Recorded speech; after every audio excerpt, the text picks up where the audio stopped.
Bezrat Hashem, on va dédier ce cours pour l'honneur de la Brit Mila du petit Eliav Yitzhak Ben Raphaël, le Mishpachat Mesti, donc mon petit neveu, donc le fils de mon neveu. Je suis le grand tonton Bezrat Hashem qui a été circoncis. Baruch Hashem qui est rentré dans l'annonce d'Abraham Avinu. Ça fait plaisir d'avoir une bonne nouvelle au lieu d'avoir que des rasra. Mais malheureusement, ce soir, on est obligé de parler d'un moment un petit peu rasra, puisque demain, c'est jeune. Demain, c'est jeune. C'est le jeûne du Asara Betevet. Et si vous pouvez ne pas me faire écho, c'est bien. Oh. Donc, c'est le jeûne du Asara Betevet demain. Et beaucoup de personnes ne savent pas ce que c'est Asara Betevet. Les gens se disent, bon, on va jeûner pour Kippour, on va jeûner pour Tisha B'Av. Asara Betevet, on jeûne pour Pourim aussi, la reine Esther, on jeûne. Mais Asara Betevet et Gedalia, ça c'est 17 Tammuz ici, c'est 17 Tammuz, je me rappelle qu'il y a une brèche dans le Beth Amikdash. Bon, c'est pas encore cassé, donc je jeûne pas. Gedalia, je le connaissais pas, donc je jeûne pas. Et Asara Betevet, je sais même pas ce que c'est. Le 10 Tevet, c'est quoi? Après Hanouka, pourquoi on doit jeûner? Parce qu'on a mangé trop de beignets? Peut-être, je sais pas. Non.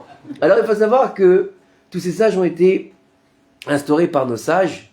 D'accord? On parle bien sûr de Asara Betevet, on parle de Tisha B'Av, on parle de le jeûne d'Esther. Yom Kippourim, c'est le seul jeûne qui est Deoraïta, puisqu'il y a marqué dans la Torah de faire Yom Kippourim.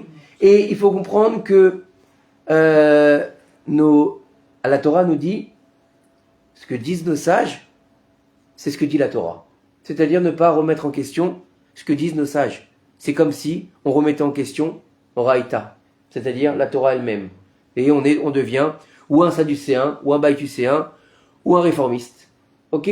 Donc il y a deux Torahs, il faut bien le savoir, il faut bien le redire encore une fois, parce que beaucoup de gens pensent que la Torah c'est juste un rouleau enfermé dans une armoire.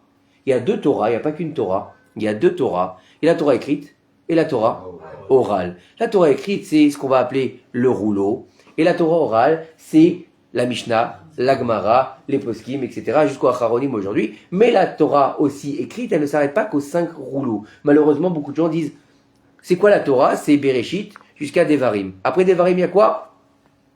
Il n'y a rien. Il n'y a rien, je ne sais pas. Il y a des fêtes.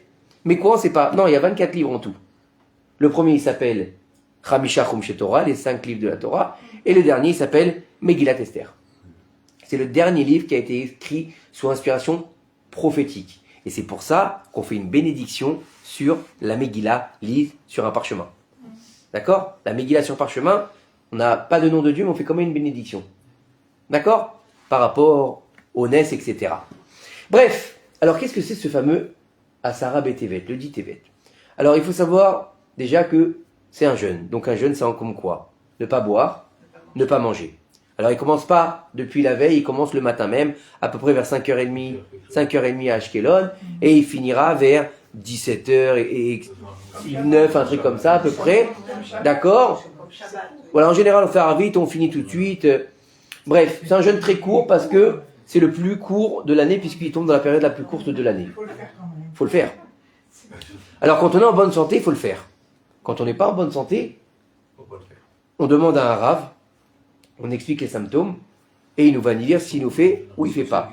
Mais il y a beaucoup de mékélim, et donc si quelqu'un, il va voir un rave et le rave lui dit de ne pas jeûner, s'il jeûne, il fait un péché. Parce que le rave, il lui a dit tu ne dois pas jeûner. Parce que c'est une Torah de vie. Donc, autant on a une mitzvah de jeûner quand on est en bonne santé, autant on a une mitzvah de ne pas jeûner quand on est en mauvaise santé. Que ce soit bien clair. Pareil pour les femmes enceintes, les femmes qui allaitent, les femmes qui ont fait une fausse couche, tout ça. Il y a des cas à vérifier. Combien de temps après? Quel moment? Comment elle se sent? Elle est enceinte, elle va bien, elle peut jeûner, d'accord? Elle est enceinte, elle est tout le temps en train de vomir, d'accord? Elle a alité, c'est sûr qu'elle va pas jeûner. Ok, même si ça fait que 3 mois. On est bien d'accord. Pour tous ces cas-là, faut demander à un rabbin. Est-ce qu'on a le droit de mettre des chaussures en cuir? Oui. Est-ce qu'on a le droit de se doucher? Oui. Est-ce qu'on a le droit de se brosser les dents? Oui. On fait attention de ne pas avaler l'eau. Est-ce qu'on a le droit d'aller au mikvé pour les hommes? Puisque les femmes elles s'en foutent, puisque la tombée de la nuit c'est déjà fini. D'accord? Oui, on a le droit d'aller au mikvé. Il faut éviter de profiter. Genre, tu prends une bonne douche, tu sais, juste pour que le kiff. Non, c'est quand même Asara Betevet. Tu prends une douche pour être propre, ok? Au niveau de la musique, est-ce qu'on a le droit d'écouter la musique? Oui, oui, on a le droit. Mais, après, encore une fois, vous savez, le jeûne du dit Tevet, On le fait pour qui? On le fait pas pour nous, on le fait pour Dieu. Pour se rappeler qu'est-ce qui s'est passé ce jour-là. Donc, non, c'est pas la brèche. La brèche, j'ai dit que c'était le 17 Tammuz. Ah oui, pardon. Alors, si on jeûne, il faut quand même se mettre en condition. D'accord? C'est comme quelqu'un qui va aller à l'ascara de son grand-père. D'accord? Il va pas venir avec le, vous vous rappelez les grands postes qu'il y avait à l'époque là, vous savez, avec les cassettes là. Il va pas venir avec le poste sur les épaules et il va aller dans la synagogue. Ben, c'est la même chose. Il faut respecter le deuil, en fait, qui va, le inyan du deuil quelque part entre guillemets, même si on n'est pas en deuil ce jour-là, de ce jour assez triste du Asara B'Tevet. Nos sages nous disent qu'il sera transformé, Be'ezrat Hashem, en joie, comme tous les autres jeunes Be'ezrat Hashem. Alors qu'est-ce qui s'est passé ce fameux Ditevet? Le Ditevet, c'est le début du siège de Jérusalem. Quelle époque? Premier temple ou deuxième temple? Premier temple, Nebuchadnezzar. D'accord? Donc, ça veut dire que c'est le moment qui a scellé la destruction du temple. Alors bien sûr, la destruction du temple ne se fera pas tout de suite, mais à partir du moment où on a commencé le process, c'est que c'est déjà fini. D'accord? Quand tu commences quelque chose, tu es déjà dans la fin. Quand tu regardes un film, quand tu commences, tu sais déjà qu'à un moment donné, il y a marqué The End. Ok? C'est pareil pour les choses comme ça. C'était quand? Dans la 9e année du règne, le 10e mois, Nebuchadnezzar, qui était le roi de Babylonie, il a marché avec son armée contre Jérusalem. Il a campé sous ses murs et il a coupé. Il a coupé Jérusalem du monde. C'est un siège jusqu'à la 11e année. Donc on a dit la 10e année, 1 an, d'accord? Le 9e jour du mois, c'est-à-dire que en fait, le siège, il a duré 1 an et demi. Imaginez un siège d'1 an et demi où les gens, ils sont enfermés dans Jérusalem puisque c'est une ville entourée de murailles et personne ne peut sortir, personne ne peut rentrer. Et bien sûr, les denrées non plus. Donc imaginez. Donc ça veut dire que c'est doucement une mort très très lente. Les denrées vont s'amenuiser et qu'est-ce qui va se passer? Les gens vont commencer à crever de faim. Jusqu'au fameux 9 Tammuz, d'accord, qui vont avoir ce fameux où les murs vont s'effondrer et puis après on va arriver à Tisha B'Av et qu'on va tout. Mais tout va être détruit malheureusement. Maintenant il faut savoir que alors pourquoi est-ce qu'on va jeûner pour ce fameux Asara B'Tevet? Alors le siège de Jérusalem, c'est quelque chose d'atroce. Comment ça a commencé? Ça a commencé avec la prophétie de Yirmiyahu. Les prophéties de Yirmiyahu elles commencèrent à se réaliser. D'accord? À quel moment? Pendant le règne de Tzidkiyahu, Nebuchadnezzar il va rassembler les armées. D'accord? Maintenant, il a décidé d'écraser la révolte. Nebuchadnezzar, il se prend pour Dieu. Nebuchadnezzar, si vous connaissez la mythologie babylonienne, c'est un lion avec des ailes, avec une tête d'homme, avec la couronne de Babel sur la tête. D'accord? C'est des bas-reliefs qu'il y a dans tous les châteaux de Babel. Il se prend pour Dieu. C'est un homme, on ne peut pas lui résister. Le sage nous dit c'était un nain. Agressif et cannibale. Pas sympathique. Hein? Hannibal Lecter version réduite. D'accord? Tu le mets dans la poche et tu vas te balader avec lui. Bon, mais bon, faites attention parce qu'il peut te manger... C'était un danger public le type, d'accord? Bon, alors, bien sûr, c'est compliqué d'attaquer Jérusalem. On sait qu'il y a beaucoup de gens qui se sont levés. Et Nebuchadnezzar, il n'est pas bête. Nebuchadnezzar, c'est pas un demeuré. Vous croyez quoi que c'est un type qui s'est dit, tiens, je suis méchant, je vais attaquer Jérusalem et je vais kiffer? Non, Nebuchadnezzar, il est très intelligent. On dit que Nebuchadnezzar, c'est la descendance de Shlomo HaMelech et de la reine de Saba. Oui, nos sages nous disent que celui qui peut faire du mal à un juif, c'est quelqu'un qui a du sang juif. D'accord? Et on nous dit en fait que il avait tellement peur, il a dit, il y a Pharaon qui est tombé, il y a Sancheriv qui est tombé, qu'est-ce qui va m'arriver? Il a dit, bon, vous savez quoi? C'est vrai que je vais y aller, mais je ne vais pas y aller moi-même. Je vais envoyer Nebuzradan. Nebuzradan, c'est son chef de l'armée. D'accord? Il a dit comme ça, au moins, s'il y a quelqu'un qui prend sur la tête, c'est lui. D'accord? Il a demandé que 300 000 ânes chargés de barres de fer, ils soient postés devant les murailles de Jérusalem. Ok? Le dit Tevet, ce fameux jour, Nebuzradan, il va assiéger Jérusalem, empêchant quiconque de sortir et de rentrer. Donc, s'il n'y a personne qui rentre, il n'y a pas non plus de matériel qui rentre, donc ils ne peuvent pas se protéger. Ils ont ce qu'ils ont, ils font avec ce qu'ils ont, avec les moyens du bord. Il n'y a pas de nourriture qui peut rentrer, donc doucement, qu'est-ce qui se passe? Eh bien, on va commencer à crever de faim et de soif. Donc, doucement, on va... Qu'est-ce qu'ils vont faire? En fait, ils vont nous enfermer. C'est l'enfermement absolu. D'accord? Mais Bien sûr, il a amené plein de barres de fer et il y va. Pourquoi faire? Pour détruire les murailles. Mais le sort de Jérusalem n'est pas encore scellé dans le ciel. Donc il peut pas détruire les murailles. Pourtant, il a, combien on a dit? 300 000 ânes chargés de barres de fer. Imaginez combien ça fait de barres de fer. D'accord? C'est pas le moment. Comme quoi que tant que Dieu il a pas décidé, il n'y a rien à faire. Tu peux monter, tu peux descendre, tu peux décider. Essayer de prendre l'arme la plus forte, la plus grande, ça ne marchera pas. Dieu il a décidé que l'Iran il ne toucherait pas. 400 missiles balistiques qui ont été tirés en une fois. Grâce à Dieu, rien. Excusez-moi, c'est incompréhensible. C'est pas le moment. C'est pas le moment. Et des fois, il y a un attentat, lo allez-nous. Un mec avec une ceinture, lo allez-nous. Il fait un carnage. Il fait un carnage. Pourquoi? Parce que Dieu, il a décidé qu'à ce moment-là, ça devait se passer. Donc ça, c'est tout en fonction de nos... Bien sûr, ça dépend de nos actes aussi. Hein. C'est pas parce qu'il y a un type, ça dépend de nos actes, ça dépend de plein de choses. D'accord? On n'est pas en train de légitimer un attentat, chas v'shalom, on est en train d'essayer d'expliquer que quand c'est Dieu qui laisse passer la chose, c'est pas qu'il laisse passer la chose, il retire sa protection. Vous avez compris? C'est pas qu'il laisse passer, il retire sa protection. Donc ça, c'est le inyan de quand Dieu il veut que ça se passe ou quand Dieu il veut pas que ça se passe. Donc là, on n'était pas encore, c'est compliqué quand ça. C'est un, voilà. Dieu n'était pas encore décidé à faire tomber Jérusalem, donc Nebuzaradan, il était en train de ronger les barres de fer justement. D'accord? Chaque barre qui était envoyée contre les murs, elle se brisait. D'accord? Pourtant, on est avec du fer contre de la pierre. On est d'accord? Rien à faire. Inefficace. D'accord? Sur les portes en bois, pourtant à l'époque, ce n'était pas les portes en fer, c'est des portes en bois. Brisées. Tous brisés. Les barres de fer se brisaient. D'accord? Ils envoyaient des flèches, des blocs de pierre. Rien. Walou. Donc, on comprenait qu'à partir de là, c'était encore la protection divine. D'accord? Et les gens de Jérusalem, ils se sont battus. Ils se sont battus contre leurs ennemis, malgré ce qui se passait. Il y a eu beaucoup de pertes aussi. Il y avait là-bas un homme qui s'appelait Avika, fils de Givattari. Il avait une force de fou.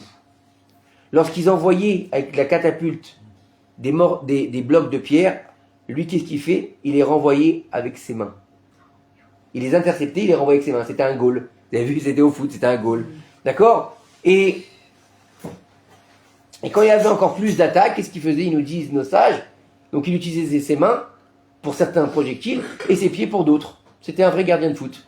D'accord? Malheureusement, qu'est-ce qui s'est passé? Cet homme-là, au lieu de comprendre que c'était Dieu qui lui donnait la force, il a commencé à s'enorgueillir. Voilà, ma force elle est dans ma main. Comme à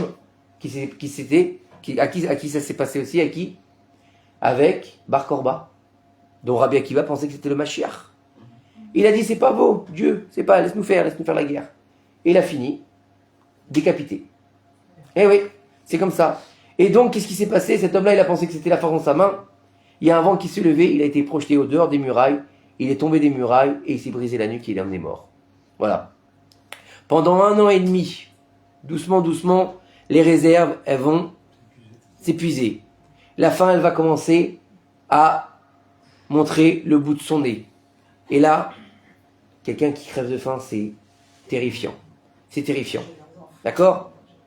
Et bien sûr, quand on crève de faim, on fait plus les fines bouches. D'accord? Quand on est habitué à manger de la farine, la farine tamisée, une fois qu'on n'a plus rien à bouffer, on va manger n'importe quoi. D'accord? Et les jeunes filles d'Israël, elles allaient dans le marché, alors qu'elles n'avaient jamais posé les pieds au marché. D'accord? Celles qui étaient dans l'aristocratie, vous savez que même quand c'était rare d'envoyer ces filles au marché, pourquoi? Pour une de tsniout, on faisait attention. Où elles allaient, les jeunes filles. D'accord? Et alors elle se disait, mais qu'est-ce que tu fais là? Je t'ai jamais vu ici. Alors l'autre, elle lui disait, il n'y a plus rien à manger chez moi. Donc je suis venu voir si on peut glaner quelques mets ici. D'accord? Et ça devenait courant. Et qu'est-ce qui s'est passé? Elles étaient tellement faibles que même quand elles ne se connaissaient pas, ces jeunes filles-là, elles se tenaient par les bras pour ne pas tomber, tellement qu'elles étaient affamées. D'accord? Et souvent, elles tombaient contre les piliers de Jérusalem et elles s'effondraient. Et elles mouraient. D'accord? Donc vous comprenez que c'est horrible ce qui s'est passé. C'est pas simplement un siège Quand les enfants demandaient à leur mère à manger, qu'est-ce qu'ils avaient comme réponse? Le silence. Rien. C'est pas. Il n'y a pas à manger. Et on nous dit qu'il y avait une histoire horrible pendant ce siège. Il y avait une mère, elle avait 3 enfants. Les 2 plus âgés, ils ont été enrôlés dans l'armée pour pouvoir se battre contre l'armée de Babylone. Et ils crevaient de faim. Alors, qu'est-ce qu'elle a fait pour les sauver? Elle a pris le 3e qui était un bébé et elle l'a fait cuire dans la marmite pour faire une soupe, pour donner la soupe à la viande à ses enfants. C'est terrible, hein? Alors, eux, ils sont venus, ils étaient affamés, ils ont commencé à manger, mais ils voient qu'il y a une espèce de viande dans le potage, et puis tout de suite, ils ont compris que c'était malheureusement leur petit frère qui était dans le potage. C'est horrible. Et en fait, tellement qu'ils ont été terrassés par la douleur d'avoir compris ce qu'ils venaient de vivre, c'est horrible. On peut même pas arriver à comprendre ce qu'ils ont dû avoir comme sensation à ce moment-là, parce que c'est pas simplement de la faim, c'est non seulement la faim, c'est la honte, c'est le dégoût, c'est tout en même temps. Ils se sont jetés du haut du toit de leur demeure pour mourir. Et la mère, en voyant ça, elle avait perdu ses 3 enfants le même jour. D'accord? Et elle a dit, comme par prophétie, elle a dit, celui qui récolte dans les champs, il maintiendra des plants. De même, celui qui vendange sa vigne, il maintiendra des ceps. Mais moi, il ne me reste plus rien. J'ai été livré aux mains de Nebuchadnezzar comme un agneau est destiné à l'abattoir. Vous imaginez quelle tragédie? Comment on peut ne pas être réveillé à cette souffrance? Et c'est ce qu'il disait dans la Megillah de Echa. Parce que Megillah Echa, c'est sur la destruction. Bien que ce soit sur les 2 temples. Et il nous dit que là-bas, il y a marqué dans la Megillah Echa. Et les femmes ont fait cuire leurs enfants pour s'en nourrir. Donc ça veut dire que c'est terrible.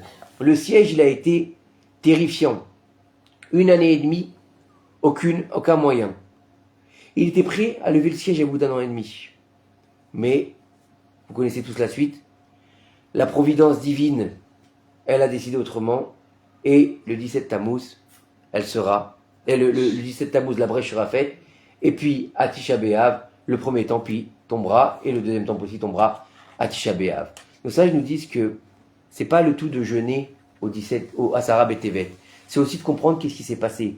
De prendre conscience que, au jour d'aujourd'hui, si on va jeûner demain, c'est pas simplement pour faire un jeûne et dire bon, j'ai mal au bide, et puis j'ai soif, j'ai pas eu mon café le matin. Non. Comprendre que les atrocités qui se sont passées le dit Tevet, on veut pas que ça se réitère. Comment on va faire? Eh ben, on va faire en sorte que on va faire teshuva. Vous savez, hier j'ai écouté un cours de mon Rav, le Rav Tutu, sur Asara B'Tevet. Il a dit une chose extraordinaire. Il a dit, qu'est-ce qui est si grand dans Asara B'Tevet, alors que c'est un jeûne que beaucoup de gens ne font pas. Il a dit, il faut savoir que le jour de Asara B'Tevet, Akadosh Baruch Hu, par nos actes et par notre repentir, il décide si à Tisha B'Av, le temple sera reconstruit. Vous imaginez? C'est énorme. T'as déjà entendu? Oui, j'ai entendu. C'est énorme. Ça veut dire que, est-ce qu'on va être à la hauteur de reconstruire le temple demain, en fait? C'est ça la question. Est-ce que demain on va être en mesure de faire Teshuvah pour pouvoir reconstruire le temple ou pas?